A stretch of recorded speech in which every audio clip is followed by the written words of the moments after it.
Welcome back to another technical deep dive here in the debug zone. Today we're tackling a big question and breaking it down with insights from other users. Hopefully this clears up some misconceptions and helps you get the answer you need. So buckle up, stay a little curious, and let's jump right in.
And that's a wrap.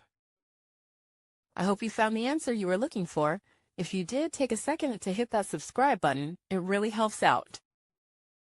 And let me know in the comments which solution worked best for you. See you next time in the debug zone.